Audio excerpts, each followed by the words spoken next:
They're the unknown workers. They're the unsung heroes of construction. Their attitude, I think their casualness, the indifference to the risk that they're taking is what separates the photograph. If you see the picture once, you never forget it.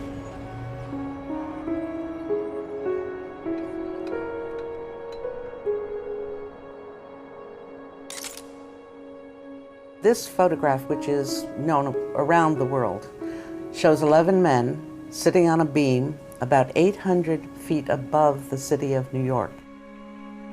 You can see Central Park in the background, see buildings below, and they're casually sitting there, one right next to the other, eating their lunch.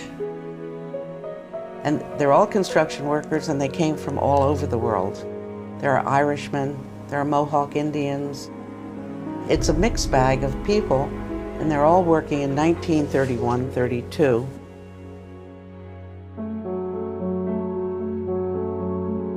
The image first appeared in the New York Herald Tribune on October 2nd, 1932. The Herald Tribune was a major New York publication, and I think that generated an enormous amount of excitement about what was going on.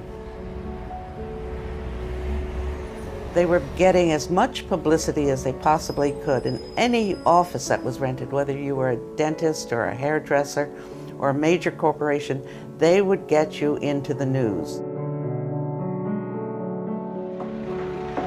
Rockefeller put 250,000 people to work in the middle of the Depression.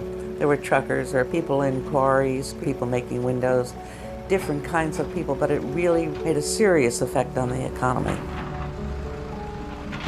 And that was the attitude, very, very positive towards the future, very positive towards America, very positive towards business.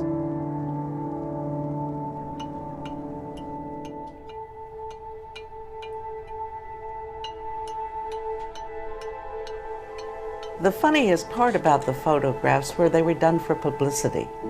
So you'll have stunts, like this fellow Joseph McCloskey holding a flag up that seems to be attached to the top of the Empire State Building.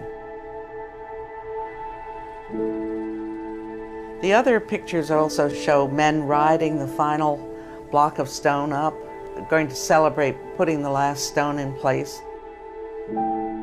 We do have a photograph taken the same day, and what I call the hats off picture shows them looking at the camera and saying, "Look at us." They're so proud of themselves. You know, there's a real sense of pride and accomplishment.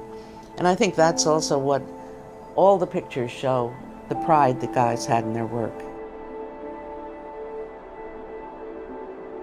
There are a couple of photographers who were present that day.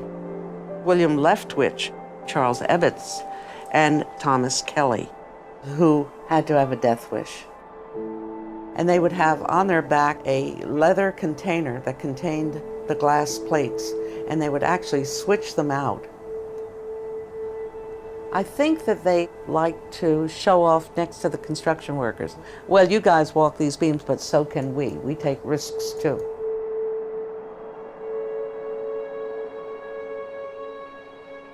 The question of the names of all these men comes up frequently.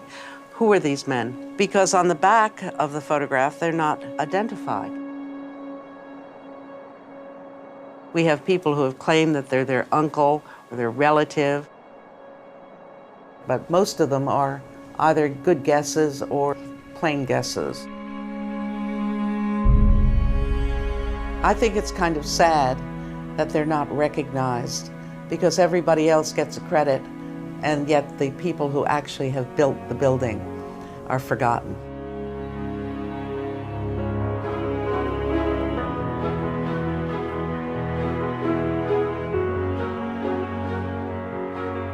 The fact that they are immortalized in this picture, and they are the guys who risked their lives building this building.